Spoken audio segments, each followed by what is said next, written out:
Baru, Solyu Intense Stay Lip Stain. Warna intens, tahan hingga 12 jam. Beli sekarang. Terima kasih Anda masih bergabung bersama kami. Pemirsa, sebelum saya berbincang bersama narasumber pada kesempatan kali ini, kami akan sampaikan terlebih dahulu agenda-agenda ekonomi ataupun data-data yang menarik untuk kita cermati. Dari Amerika Serikat ada data soal PMI manufaktur, kemudian juga dari Kanada ada penjualan retail. Dari Eropa ada pidato Gubernur European Central Bank, Christine Lagarde. Dan dari Inggris ada data soal penjualan retail. Kemudian di Jerman ada data soal produk domestik bruto, dan dari Jepang ada indeks harga konsumen. Sementara dari Malaysia ada indeks harga konsumen, dan dari India PMI manufaktur. Dari agenda emiten pemirsa, POWR menggelar RUPS, UFOE juga menggelar RUPS, NICE juga demikian. Sementara itu untuk ASSA melakukan pembayaran dividen tunai interim, BBCA, DPS dividen tunai interim, BRAM, DPS dividen tunai interim, dan Toto X dividen tunai interim, JTPE X dividen tunai interim, kemudian BOBA dan juga SPTO X dividen tunai interim, kemudian SKRM KUM dividen tunai interim, MLBI juga demikian.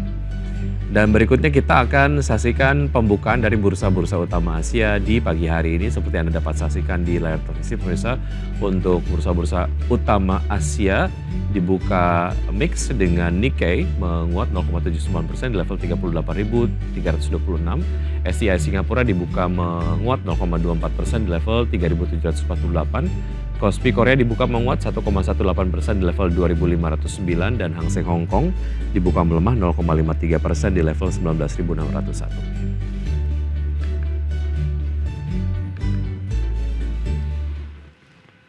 Dan pagi hari ini kita akan membahas mengenai cara Jitu memaksimalkan potensi trading. Sudah hadir bersama saya di studio di IDX Channel ada Mas Angga Septianus, Community and Equity Analyst Lead PT Indo Premier Sekuritas atau IPOT. Apa kabar Mas Angga?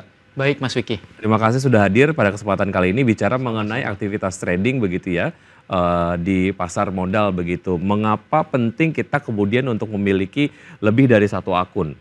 Oke, ya dari IPOT kita baru aja meluncurkan multiple account Mas. Jadi ketika kita mau trading, kita bisa milih-milih tuh beberapa akun. Ada reguler, ODT dan juga margin. ODT itu one day trading ya. Karena kita mempersiapkan nih, kan Fed rate, suku bunga udah mau turun secara global ya. Fed rate juga udah turun ke 4,75. Jadi harapannya untuk memaksimalkan profit, kita bisa menggunakan tipe-tipe akun berbeda untuk mensegregasi ya. Akun kita biar potensi profitnya maksimal. Oke, jadi sebetulnya dari Indo Premier Sekuritas juga ini menyediakan solusi khusus untuk memenuhi beragam kebutuhan dari kliennya sendiri ya pada saat mereka kemudian trading begitu. Nah, ini fungsi dari masing-masing akunnya sendiri apa? Mungkin Anda bisa jelaskan Mas Angga? Ya, kalau 3 akun sebenarnya kan ini memang sudah umum ya di industri pasar modal, ada 3 akun tuh biasanya. Yang pertama ada akun reguler, di mana akun reguler ini untuk pembelian saham menggunakan leverage tapi dengan batas waktu. Itu maksimalnya itu di T+4 atau 5 hari bursa. Nah, jadi setelah di T+4 kalau kita nggak melunaskan atau nggak melunasi pinjamannya itu akan di for sale ya. Lalu yang kedua ODT, kalau ini untuk teman-teman yang suka trading secara agresif ya Mas Wiki ya. Jadi di hari yang sama di akhir hari akan dilakukan for sale. Jadi sahamnya nggak bisa nginep tuh. Nah yang terakhir rekening margin, ini tanpa batas waktu, bunga marginnya juga sangat rendah 0,05%. Dan ini untuk menyimpan saham-saham biasanya yang berfundamental baik, yang secara long term memang selalu dirasa sekarang lagi ada koreksi tapi long termnya masih oke gitu. Oke, berarti ada akun trading reguler, margin dan juga one day trading begitu ya? Betul. Oke, nah mengapa kemudian IPOT sendiri mengeluarkan 3 jenis akun ini? Apakah memang itu yang kemudian dibaca trennya dari kebutuhan klien sendiri, atau ini merupakan sebuah inovasi dari IPOT sendiri begitu dan memproyeksikan ke depan kayaknya sih akan butuh akun-akun seperti ini gitu? Ya. Seperti apa? Oke, kalau dari IPOT sendiri kita memang terus melakukan inovasi ya. Jadi dari setahun ini pun aja udah banyak inovasi yang kita lakuin. Dan kita melihat kondisi market ya. Tren market tadi seperti yang saya bilang, suku bunga secara global itu mulai turun, walaupun BI masih nahan ya kemarin di angka 6% untuk stabilize nilai rupiah. Kedepannya sih trennya seharusnya akan menurun juga ya untuk mengendalikan inflasi tentunya. Nah kalau suku bunga turun itu akan baik untuk pasar saham biasanya kan, karena profitability perusahaan akan meningkat, demand saham akan naik, harga saham akan naik juga. Nah untuk mengoptimalkan ini makanya kita berpikir, biasanya investor ada yang untuk invest, tapi dia mau juga trading di saat yang bersamaan kan. Ketika marketnya rame, mau trading juga deh gitu kan, FOMO gitu. Nah makanya kita sediakan semacam dompet yang berbeda untuk akun regulernya atau marginnya untuk investasi misalkan, tapi juga ada akun ODT dengan fee yang tergolong murah 0,1-0,2% jual belinya, itu untuk memprovide teman-teman yang mau belajar trading secara agresif juga. Kita juga lagi ada campaign tiba-tiba jadi trader ya untuk mensupport teman-teman yang mau belajar semacam bootcamp gitu Mas Wiki. Oke, artinya memang ini menjadi sebuah platform yang cukup friendly untuk investor yang tadinya berinvestasi jangka panjang ingin jadi trading, mereka kemudian ingin belajar dulu, pengen experience dulu begitu, itu diakomodir lewat fitur-fitur tadi begitu. Ya. Oke. Akun booster di iPod ini lebih unggul daripada opsi lain, betulkah demikian? Dan apa sebetulnya yang membuat akun booster ini menjadi lebih unggul jika dibandingkan dengan yang lain? Oke, kenapa lebih unggul? Pertama itu dari sisi segregasi akunnya tadi ya. Kalau di tempat lain, saya nggak sebut merek ya, kalau di tempat lain itu memang dijadikan satu. Jadi ibaratnya kalau misalkan ada apa-apa dengan rasio kewajiban atau terjadi apa-apa dengan saham tradingnya, saham-saham yang diinvestasikan juga bisa kena dampaknya. Entah itu di for sale ataupun lainnya gitu ya. Nah kita segregasikan, kita bedakan. Jadi memang mau belajarnya berapa ya silakan pakai secukupnya atau sesuai toleransi resiko masing-masing gitu kan. Yang kedua adalah kita selain dengan adanya tipe akun berbeda, kita tambahkan inovasi order management namanya Mas Wiki. Ini tujuannya untuk memprovide teman-teman selain order management juga ada robo untuk biar apa tradingnya maksimal. Robo ini juga untuk memanage resikonya seperti itu. Jadi kita ada nggak cuma multiple account, ada tambahan-tambahan lainnya yang mensupport kegiatan trading dari teman-teman sih.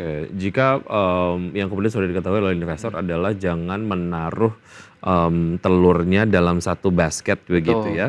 Tapi hal yang juga bisa diterapkan pada saat kita melakukan strategi trading ataupun mungkin berinvestasi dengan multi akun juga ini adalah bentuk meminimalisir risiko tadi begitu ya. Oke. Nah ini ngomongin soal manajemen risiko nih dengan akun leverage atau strategi untuk mengelola risiko secara efektif saat menggunakan akun leverage itu seperti apa Mas Angga? Oke, kita nggak pungkiri ya kalau akun leverage itu memang potensi cuannya jadi potensi profitnya berkali-kali lipat karena bisa melebihi modal kita, tapi juga potensi lossnya pasti besar juga kan sebanding ya high risk high return. Makanya kita sediakan robo untuk meminimalisir resiko. Jadi ketika memasukkan saham, kita bisa langsung set untuk robonya. Robo itu bukan robo trading, tapi ini semacam auto order untuk menjaga stop loss-nya di mana, take profit-nya di mana, trailing stop-nya di mana. Dan robo kita juga ada versi komprehensifnya, sehingga kalau misalkan kita mau jual, tapi kita nunggu, let's say kalau di saham ada remaining bid. Artinya kita mau nunggu agak tipis dulu bidnya, baru eksekusi, itu juga kita bisa setting sekompleks itu. Jadi kita sediakan untuk meminimalisir resikonya. Melalui mekanisme yang sudah ada di dalamnya begitu ya. Robo.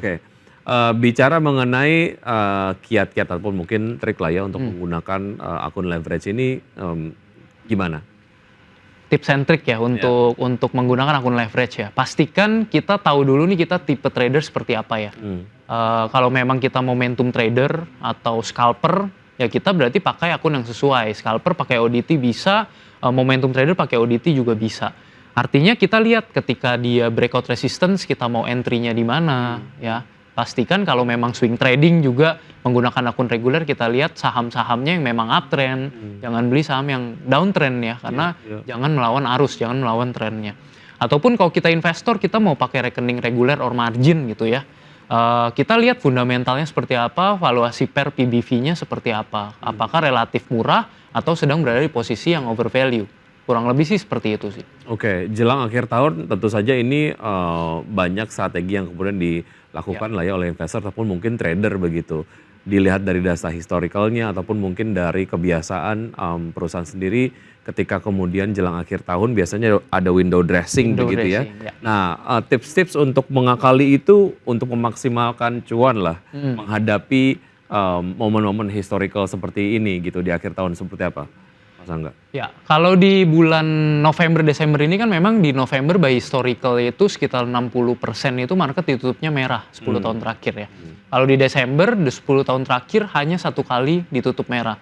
Artinya apa? Di November biasanya market bottoming, Desember hopefully bisa naik lagi. By statistik gitu Oke. ya. Nah, jadi kita bisa manfaatkan ini ketika saham-saham baru mulai mau naik. Kita bisa manfaatkan momentumnya untuk swing maupun untuk trading.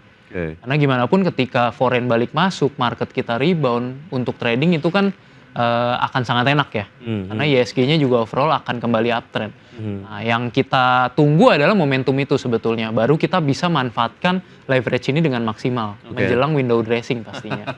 Nah ini window dressing tentu saja ini memberikan dampak kepada investor dan juga trader begitu ya. Pastinya. Tapi kemudian sejauh ini Anda melihat indikasinya nggak? Artinya kalau saya beberapa waktu yang lalu berbincang sama teman saya gitu, ini kok window dressing kayaknya nggak kelihatan gitu ya, Iya, hilalnya gitu. Apakah karena memang secara kinerja kebanyakan memang banyak terkoreksi begitu berkaitan dengan berbagai macam sentimen lah ya? Ya.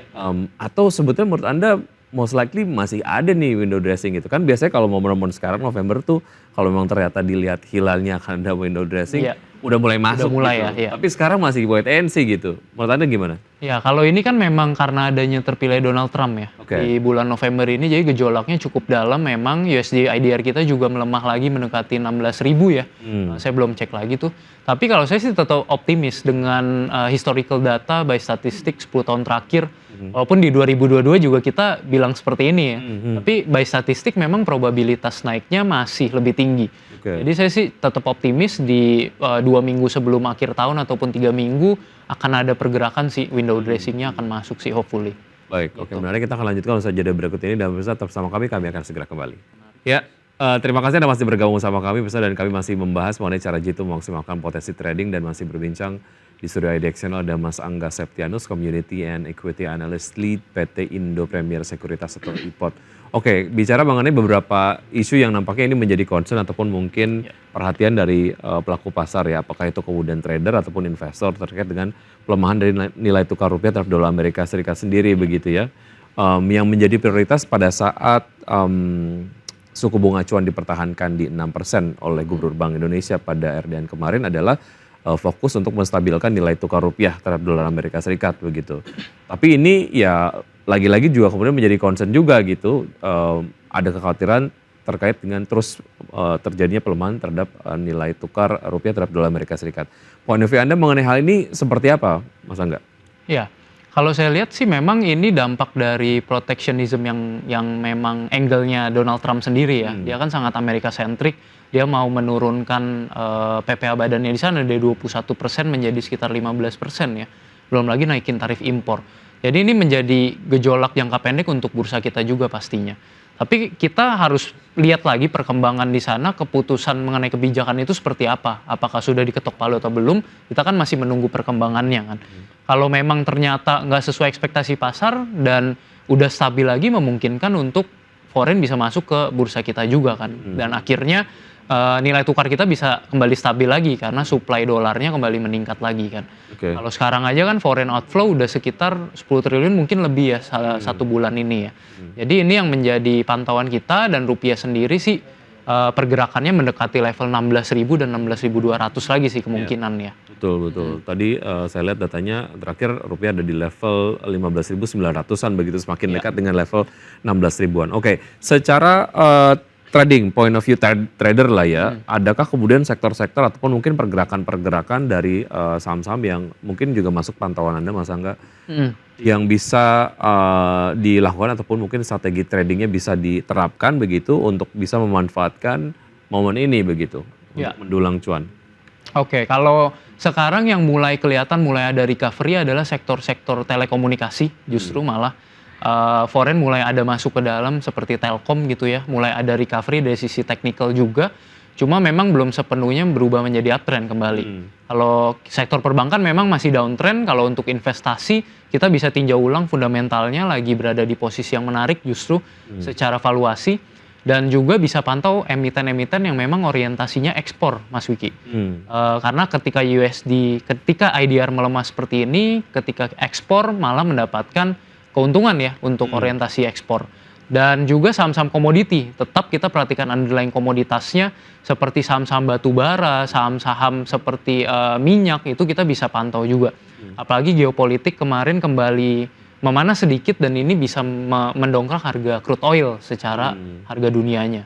Oke, itu tadi beberapa sektor yang secara investasi apakah itu kemudian trading saja ataupun investasi jangka panjang dinilai menarik begitu ya? Cukup menarik. Oke, kita juga ke satu hal yang cukup menarik perhatian dari masyarakat dan juga investor adalah terkait dengan diberlakukannya PPN menjadi 12% di awal tahun 2025.